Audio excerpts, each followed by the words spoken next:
The desert wind howled across the barren Iraqi wasteland on the afternoon of February 26, 1991. Sand stung the faces of American tankers as they pushed deeper into enemy territory. Through the swirling dust and smoke, Captain H.R. McMaster stared through the thermal sights of his M1A1 Abrams tank, knowing that somewhere ahead, in the murky haze of war, the elite Republican Guard waited. MC Master was 28 years old, a West Point graduate with fire in his eyes and steel in his spine. He commanded Eagle Troop 2nd Squadron, 2nd Armored Cavalry Regiment, just 9 M1A1 Abrams tanks and 12 Bradley fighting vehicles, 120 men against an enemy they couldn't yet see. They called it Operation Desert Storm, and on this day, deep in the heart of Iraq, Eagle Troop was the tip of the spear, racing ahead of the 7th Corps in a massive flanking maneuver designed to cut off Saddam Hussein's forces and destroy his most feared units, the Republican Guard. But McMaster had trained his men for this moment. Back in Germany, before the deployment, he had driven them hard, relentlessly. While other units conducted routine exercises, McMaster demanded more. Live fire drills in driving rainstorms, night maneuvers without rest, tank gunnery until every man could hit a target at 3,000 meters in pitch darkness. His soldiers cursed him for it, but they learned. They learned to move as one organism, a single predator hunting across the battlefield. Now, as Eagle Troop advanced eastward through the sandstorm, that training would be tested against overwhelming odds. The mission was reconnaissance. Find the enemy. Report their positions. Do not become decisively engaged. These were the orders from the 7th Corps. The limit of advance was the 70 east in the GPS coordinate line running north to south, across the featureless desert. Don't cross it. Wait for the heavy divisions to catch up, but war rarely respects boundaries drawn on maps. At 16:10 hours, Eagle Troop crested a small rise. Through the thermal imaging systems technology, the Iraqis can only dream of. McMaster's gunners saw them. Heat signatures, dozens of them. Iraqi infantry positions clustered around a small village. Behind them, hull down in defensive positions, the unmistakable thermal blooms of T-72 tanks. The Republican Guard's Tawakalna Division, Saddam's finest, veterans of 8 years of brutal combat against Iran. Men who knew war, men who had survived hell and were ready to deal it back. McMaster's voice crackled over the radio. Contact front. Engage. The Abrams tanks roared. The 120mm smoothbore guns spoke with thunder that shook the earth. High explosive rounds smashed into Iraqi positions. Buildings erupted in flames. Within seconds, the Iraqi outpost was silenced. But McMaster knew this was just the beginning. Eagle Troop pushed forward. McMaster had arranged his forces in a diamond formation and unconventional tactic. Tanks at the front and flanks, Bradleys protecting the rear. Maximum firepower forward while maintaining all-around security. As they advanced toward the 70 Easting, Staff Sergeant David Lawrence, commanding one of the Bradley fighting vehicles, spotted movement through his sights. Tank, east, 11 o'clock. The enemy had been caught off guard. Iraqi T-72 crews, veterans though they were, hadn't expected the Americans so soon. Many were still in their defensive positions, engines cold, crews dismounted for prayer or rations. The sandstorm that had slowed Eagle Troop's advance had also blinded the Iraqis. To the approaching storm of American armor, McMaster made a split-second decision. The 70 Easting was ahead, the limit of advance, the line he was ordered not to cross. But here, right in front of him, was an Iraqi tank company in a reverse-slope defense. 8 T-72s positioned to ambush anyone foolish enough to crest the ridge. All Eagles. This is Eagle 6. We're in contact. Continue the attack. We're going through. There was no hesitation in his voice. No doubt. This was why he had trained them. This was the moment. Eagle Troop surged forward. The lead tanks commanded by Lieutenant Timothy Gauthier and the other platoon leaders thundered up the slope. The instant they crested the ridge, Iraqi gunners opened fire. But they were too slow. Far too slow. The M1A1 Abrams wasn't just a tank. It was a predator from the future dropped into 1991. Its thermal sights could see through sandstorms that blinded human eyes. Its 120mm gun could penetrate any armor the Soviets had ever built. Its depleted uranium armor could shrug off direct hits that would vaporize lesser tanks. And most importantly, its crewmen like Specialist Christopher Hedden-Skog, McMaster's driver, were trained to a razor's edge dot as Iraqi rounds screamed toward them. Hedden-Skog did something remarkable. Without orders, trusting his training and instincts. He maneuvered his 68-ton tank at a 4 to 5 degree angle to the enemy. The other drivers saw and followed. This single decision made in a fraction of a second by a young enlisted soldier changed everything. The Abrams tanks presented their thickest armor to the enemy while bringing their main guns to bear. With devastating accuracy, the T-72s never had a chance. Eagle Troops gunners fired, and fired, and fired. Sabot rounds, arrow-shaped penetrators, traveling at nearly a mile per second, punched through Iraqi armor like paper. T-72s exploded in balls of orange flame. Ammunition cooked off inside enemy turrets, sending them spinning into the air like deadly fireworks.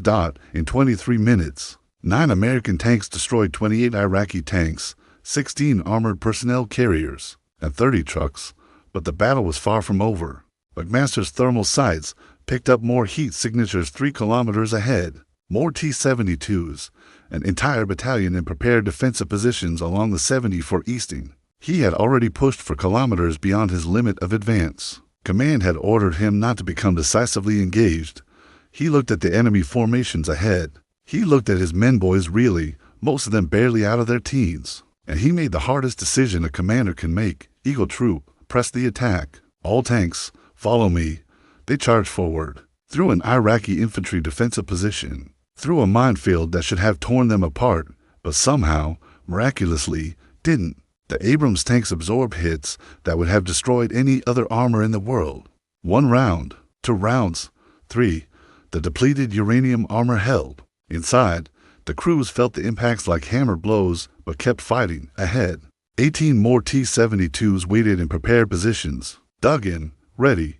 This time the Iraqi crews were alert and waiting. This would not be a surprise. This would be a knife fight. McMaster reached the position first. His gunner acquired the target, fired. The first T-72 erupted in flames. The battle became a maelstrom of fire and steel. Tank duels at close range, something American doctrine said should never happen. But here, in the Iraqi desert, with the Republican Guard trying desperately to respond to the American onslaught, it was happening, and the Iraqis, for all their experience, for all their courage, were being slaughtered. Eagle Troops tanks moved and fired with mechanical precision. Each crew had practiced thousands of times. Gunner acquires target. Loader slams round into breech. Commander confirms. Gunner fires. The 4-man ballet of death performed flawlessly under the most extreme pressure imaginable. 18 more T-72s destroyed.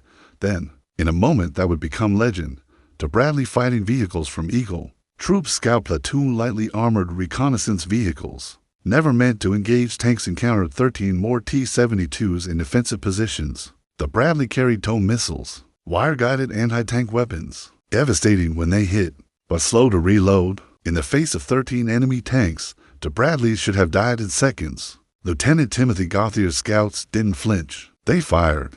The first tow missile streaked toward the Iraqi position. Impact. A T-72 exploded. They reloaded, but 1 missile was fired. In the face of 12 remaining enemy tanks, with their position revealed, the Bradley crews had to reload their missile launchers manually. In combat, under fire, they did it, and fired again. Another T-72 destroyed, and again. By the time McMaster's tanks arrived to support them, the Bradleys had destroyed 5 enemy tanks. The battle spread south.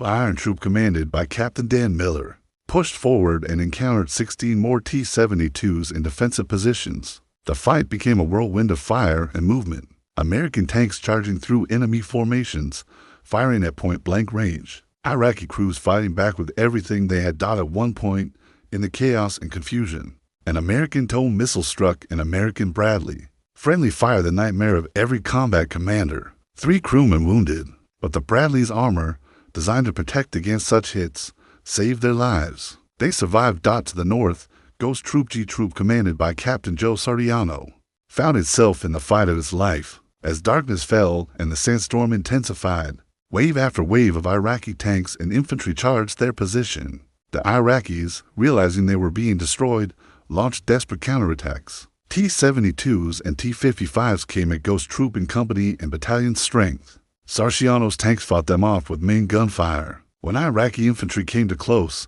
they switched to machine guns. When the enemy threatened to overwhelm their position, they called in artillery strikes so close that the explosions shook their own tanks. Through it all, One young lieutenant named Andy Kilgore led his tank platoon forward beyond the smoke and dust. Cut off from radio contact with his troop commander, Kilgore made the decision to keep fighting. His platoon destroyed T-72s, BMPs, and infantry positions. When they ran out of main gun ammunition, they used machine guns. When machine gun ammunition ran low, one crew member drew his M1911 pistol and fired at Iraqi infantry trying to climb onto his tank. This was warfare reduced to its most primal level. Americans and Iraqis killing each other at distances measured in meters, not kilometers. As night fell completely, the battlefield was lit by burning vehicles. The stench of diesel fuel, burning metal, and death hung in the air. Eagle Troop and the other units of the 2nd Armored Cavalry Regiment held their positions along the 73 easting 3 kilometers beyond where they had destroyed the main Iraqi defenses. Captain McMaster radioed his command post. The message was simple: Eagle Troop in contact. Heavy enemy casualties. Request permission to hold position. Permission was granted. Behind them, the heavy divisions of the 7th Corps' thousands of tanks and armored vehicles were finally catching up. The next day, they would pass through Eagle Troop's positions and continue the destruction of the Republican Guard.